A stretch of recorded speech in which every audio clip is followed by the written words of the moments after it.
Greetings, all you Metamaniacs. This is TMoney G, and today GoodOl'Maurice and I are going to go over our 5 rules of modding. We get questions all the time about modding, and there are a few very common ones. How many mods do you need? What types do you need? Do you buy from the store or farm them? What makes a good mod, and what should you 6e? And today we're going to answer all of those questions. First, there's a little bit of a mod reality. Really, if you're not at the top of arena, you might not have the crystal income if you're not pay to play to farm mods to the extent that some other folks will. So it might take you a little bit longer to reach the goals that we're talking about. Additionally, a lot of people say, I'm unlucky in mods. Probably that's not the case. Really, it's quite a shock when you see the actual volume of mods that people who have a huge mod inventory actually farm before they're getting what they need. GoodOl'Maurice, do you want to talk about your nerdy study that you did on farming mods with your own roster?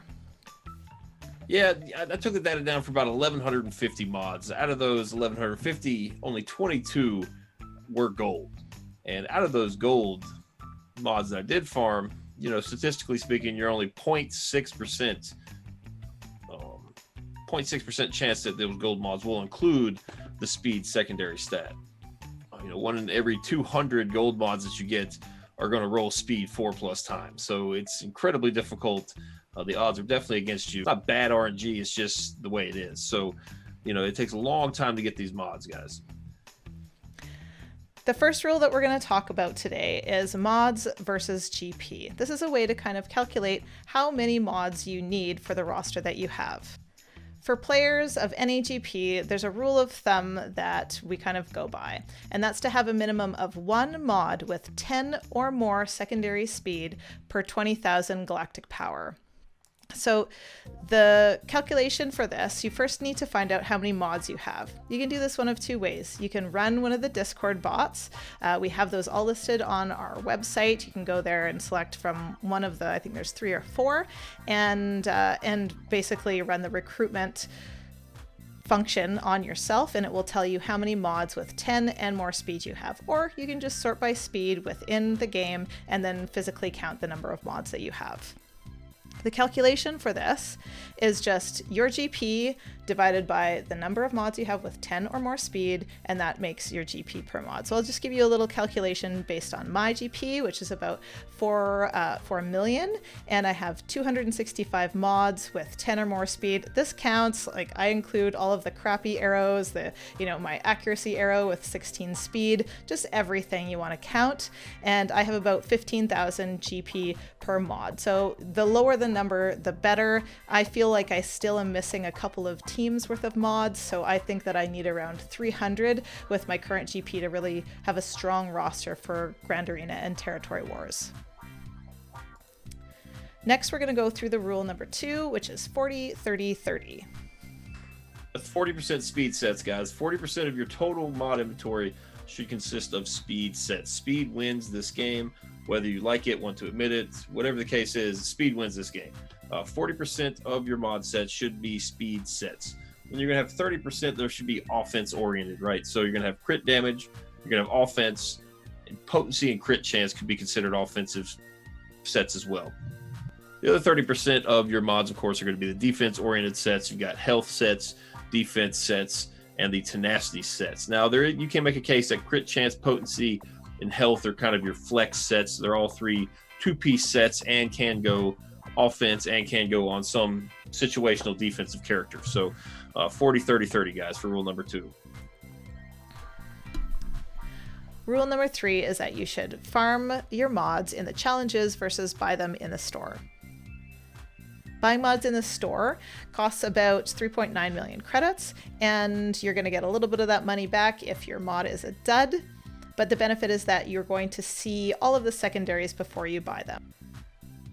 So we basically went through and calculated what the cost for the refreshes as well as the credits would be buying them in the store versus actually farming them out of the challenges. Basically, you'll need to farm five 5-dot mods in order for conservatively for one of them to roll a speed secondary on them. You can ditch the rest, take that one that has speed secondary up to 15, and then you'll have to farm all of the slicing materials and raise it up as far as as you want it to go. Basically, as far as speed rolls, might not roll at all, might roll once or twice, just like the gold mod would. Basically, it takes 1380 energy to farm the slicing mats that you need to bring your mod all the way up to gold. You might not do that if it's a dud. It might fail, just like a gold mod would fail on the way up, and you just can discard it.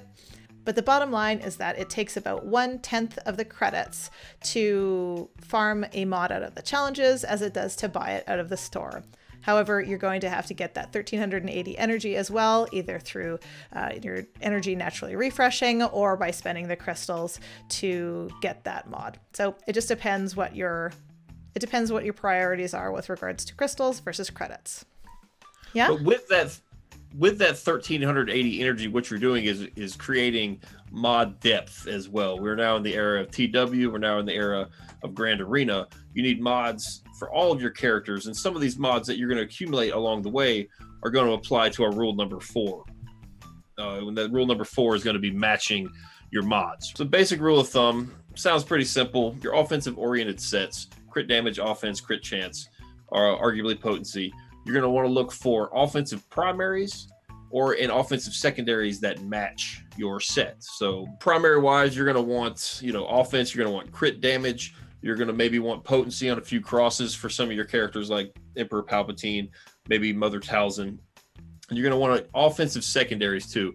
You want 2 of the following secondaries: speed, offense percentage, and or crit chance. These mods are keepers even if they don't have speed. A lot of high scores in the raid are determined by very high secondary offensive stats, maybe without the speed. So these will always be good mods for your raid comps. Defensively, you're going to do the same thing, but you're going to want to do it with health, defense, and tenacity sets. And the secondaries you're looking for, of course, speed. And then you want to look for health, protection, tenacity, and in some cases, defense as your secondary stats. You will want to look for and keep mods that help min-max your characters. There are some characters have large health pools, very low protection, and vice versa. So the more defensive oriented mods that you can get with double health secondaries, double protection secondaries, will really allow you to min-max your roster. And in some cases, these don't even need speed. A lot of tanks in the game, such as Sith Trooper, for instance, doesn't really need too much speed, but the more protection, the more health, just defense in general that you give him, the better. So just because a mod does not have speed on it does not mean it is garbage. Rule number 5 is going to be you just want to 6E the very best. Everything you acquire, if you follow some of these rules we discussed today, those are going to be your best mods, a safe investment for the future. Being as it is 6E, it is safe to assume we will eventually get 6D, 6C, so on and so forth. So the better the mods that you bring up now, the better set you're going to be for the future and kind of future-proof yourself in this game in terms of mods.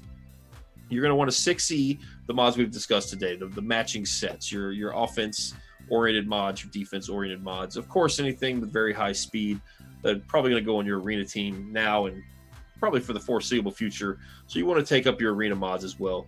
And then you want to look for mods. Just because they don't have speed doesn't mean they're not 6E worthy. There are several stats in the game that get huge multipliers from going from gold 5A to 6E. That's going to be your health primaries. Those are very, very important. You want a lot of the 16% health primaries for all of your teams. There's several characters, healers in general, raid comps really utilize health. Health gets big ones. Then also you want to look for the secondary stats. They get big boosts. Both health, you've got offense percentage, which is very, very important, very, very good for your special damage-oriented characters. That's a big boost for a Grandmaster Yoda, for a Darth Freya, those type of characters. And then you do have defense does get a significant boost. Tenacity gets a very nice boost as well. If you've got a decision to make between a health circle and a protection circle, always favor the health circle, even if the health circle is 1 or 2 speed, maybe slower than this protection circle. All right, so there you have it, our 5 rules of mods. And I hope this has answered for you some of the main questions that we get asked all the time about mods. I'm going to try and give you a really quick summary right now. How many mods do you need? You take your GP and you divide it by the number of speed secondaries, mods with speed secondaries that are 10 and more. What types of what types of mods are you missing? That's the 40-30-30 rule, where you have about 40% of your mods that are speed sets, and then 30% that are offense-oriented sets, 30% that are defense-oriented sets. Not defense sets, but things like health, defense, those sorts of things. Do you buy from the store? Well, that's up to you. If you have a big surplus of credits, maybe you do. You get to see all the speed, all the secondaries right away, and you get to see if there's speed. It's also a lot of fun to race in the store, and it saves you a whole bunch of credits. Costs about 1/10 of the credits that it does to buy right from the store. What makes a good mod? Matching your mod sets with your mod primaries, with at least 2 of the secondaries that are oriented either to offense or defense. And then what mods should you 6E? Well, the matching mods are great. Mods with high speed are going to be a priority, and then mods that are great for raids, such as the offense crosses with very great offense, flat offense statistics, as well as health mods, overprotection mods. So that's it. We'll see you guys on Tuesday at 9:30 p.m. Eastern Standard Time, when we stream every week. And of course in our Discord server, where we love to hang out with our Operation Metaverse fam. And there's so many great people to answer questions, including GoodOl'Maurice and I. We'd love to see you there. You can check out our new website also at www.operationmetaverse.com, where we have a whole bunch of cool hot links, as well as some information about our patron workshops that we hold every month that goes deeper into subjects like this. Thanks for joining us.